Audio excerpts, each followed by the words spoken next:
شروعات تو یہ تھی کہ ٹرنر روڈ پر چودھری سرور صاحب کی ایک چھوٹی سی بلڈنگ تھی. ہم 3-4 وکلا بیٹھتے تھے اور میں نے ان کے ساتھ پریکٹس کا آغاز کیا. اور پھر 1-2 سال گزرے, پھر شادی ہوئی اور پھر اس کے بعد میں نے کرائے پہ ایک جگہ لی. میں نے اور میری بیگم نے ایک جگہ دیکھی 3000 روپے کرائے پر 13 فین روڈ پر.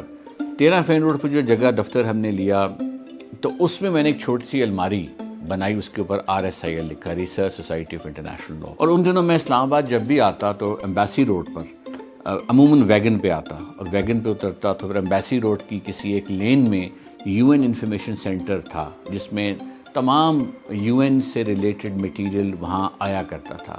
یہ وہ زمانہ جب گوگل وغیرہ نہیں تھا تو ایکسیس ٹو میٹیریل تھی ہی نہیں. تو میرے لیے وہ بڑا اٹریکٹیو آفس تھا. پھر میں ان کو ریکویسٹ کرتا تھا کہ آپ جو اپنے ڈسکارڈس ہیں, جو چیزیں آپ پھینکنا چاہتے ہیں, وہ آپ مجھے دے دیں. تو میں ٹریٹیز کی کاپیز, ICE کے ججمنٹ کی کاپیز, UN ریزولوشنز کی کاپیز, جنرل اسمبلی کے جتنی ان کی پروسیڈنگز تھیں ان کے منٹس, انٹرنیشنل لا کمیشن کے منٹس, یہ میں سب اٹھا کر لاہور اپنی اس الماری میں لے جا کے رکھتا. پھر وہ الماری بڑا ہونا شروع ہو گئی. 10 سال اور گزرے اپنی پریکٹس کو تو اللہ کا شکر ہے میں اس قابل ہوا کہ کلائنٹ کی فیسوں سے میں نے مینیج کیا ایک جگہ خریدنا 7 مرلے کی 9 فین روڈ پر ہائی کورٹ کے قریب. وہاں پر ایک بلڈنگ بنائی اور اس بلڈنگ کا جو فلور تھا وہ میں نے ڈیووٹ کر دیا, یا یوں کہہ لیجیے ڈونیٹ کر دیا research society of international law کو. تو جب وہ بنا تو لوگ وہاں آ کر بڑا حیران ہوتے تھے کہ میں نے اتنی بڑی بلڈنگ بنائی اور یہ فلور خالی ہے, تو انٹرنیشنل لا کی ریسرچ. تو میرے جتنے وکیل فرینڈز تھے اور ایون سینئرز تھے وہ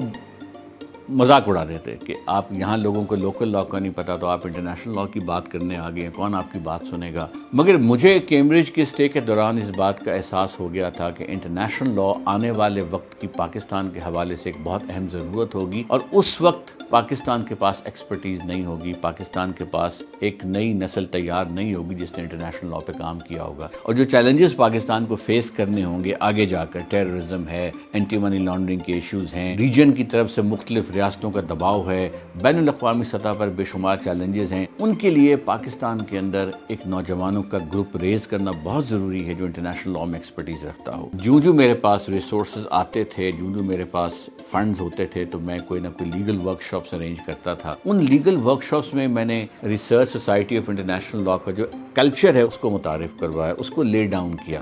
اور وہ یہ تھا کہ سوسائٹی ایکٹیوسٹ نہیں ہوگی, سوسائٹی جو ہے وہ باہر جلد سے جلوس نہیں نکالے گی, بلکہ ایک ٹیبل پر ایکیڈیمک کام کرے گی تاکہ پروپوزیشنز کی ایکیڈیمک کلیئرٹی ہو, جو پاکستان میں بہت کم ہوا ہے. پاکستان میں لوگ تحقیق نہیں کرتے, اور صرف پاکستان ہی نہیں, مسلمانوں کا بھی یہ مسئلہ ہے کہ تحقیق سے دور ہوتے ہیں. آپ ان سے کہہ لیں وہ جان دینے کو تیار ہیں, جنگ کرنے کو تیار ہیں, لیکن تحقیق کرنے کو تیار نہیں ہے. جب اس کا تعارف ہوا, اسلام آباد سے پالیسی میکرز آئے, فارن آفس کے لوگ آئے, باقی منسٹری سے لوگ آئے, تو ان کو یہ لگا کہ یہ تو بہت ہی یونیک کام ہے. اس نوعیت کا کام, اس نوعیت کی ڈیبیٹ, اس نوعیت کی لیگل انٹریکشن تو کسی اور جگہ پاکستان میں نہیں ہو رہی.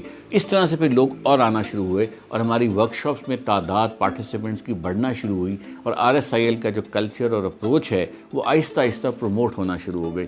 تو میں سمجھتا ہوں کہ وہ جو 40-50 کے قریب ہم نے مختلف ورک شاپس لاہور میں کی, وہ سٹارٹنگ پوائنٹ تھا, وہ بلڈنگ بلاک تھا جس کی بیس پر پھر RSIL کی اسلام آباد میں جو عمارت تھی وہ ایک نوجوان ٹیم نے, ایک ڈائنامک ٹیم نے اس کو پھر اور آگے لے کر گئے.